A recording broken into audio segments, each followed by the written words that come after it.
So the ancestors. Let's start with my two greats. Grandpa, Frederick, comes to the United States in 1853. 1853, five years after Wisconsin becomes a state. 7 years, 8 maybe, years before the Civil War.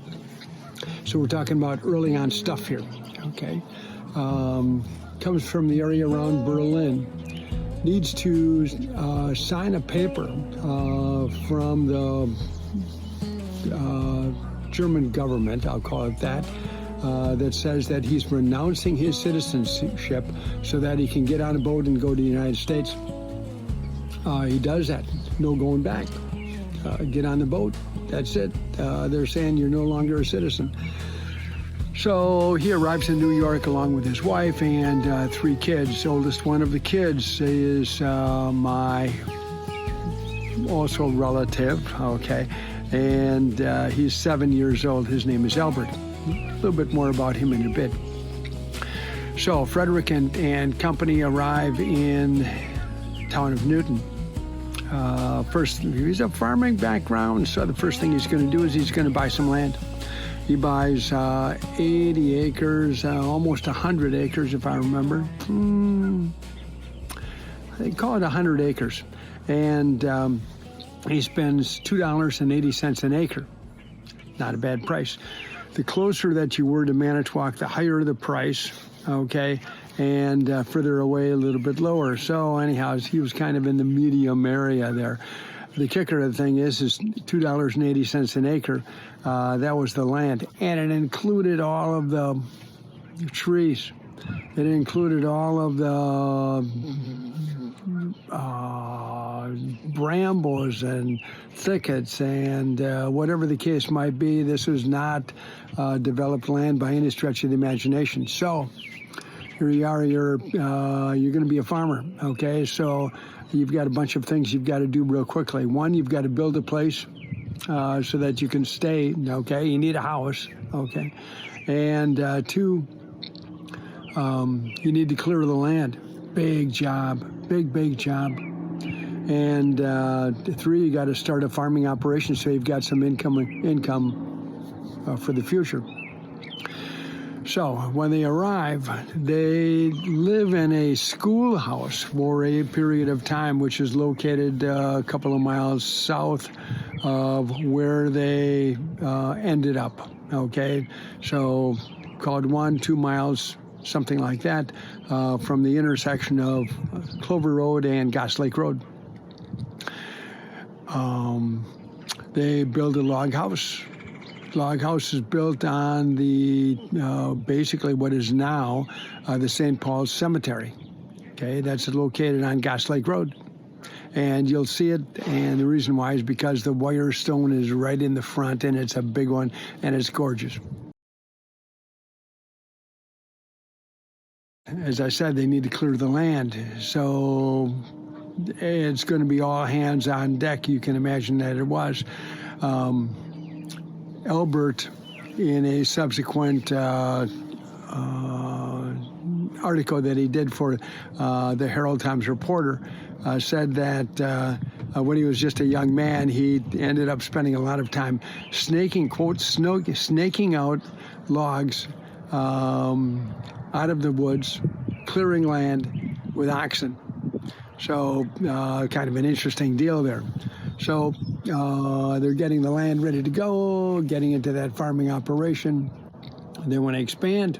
They love to expand. So what are they going to do? They're going to they look around. They say, "Oh, geez, the Bruins farm right next door is maybe available." So they go and they buy that, another 80 acres.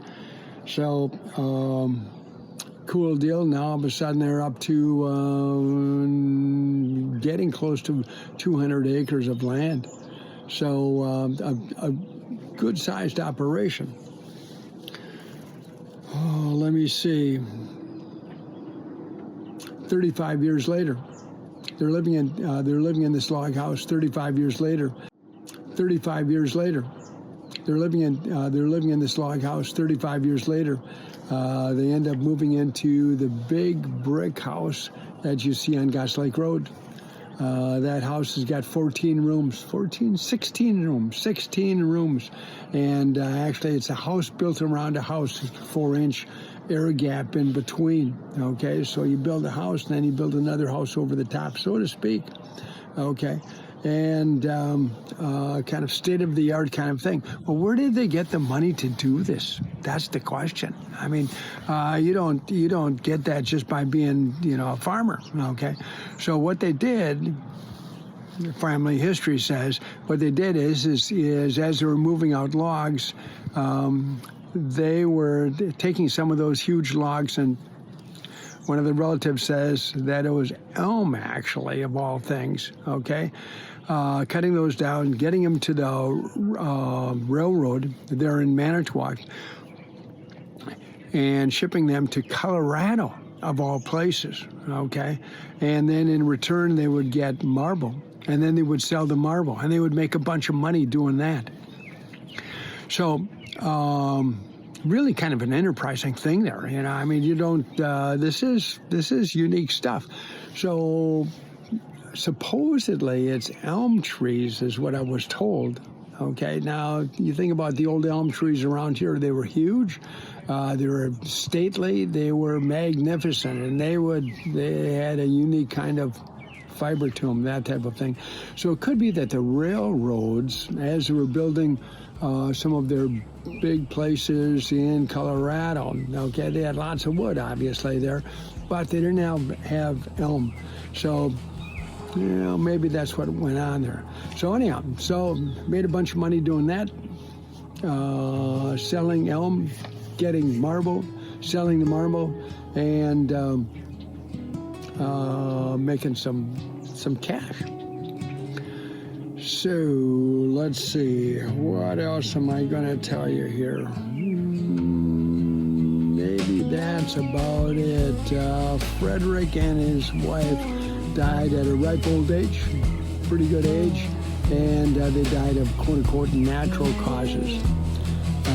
Next comes my great-grandfather, one great, Albert, and he would have been the oldest one in the family.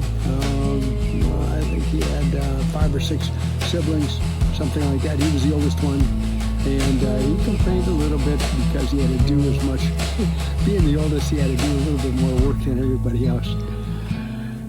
So Albert is going to be next.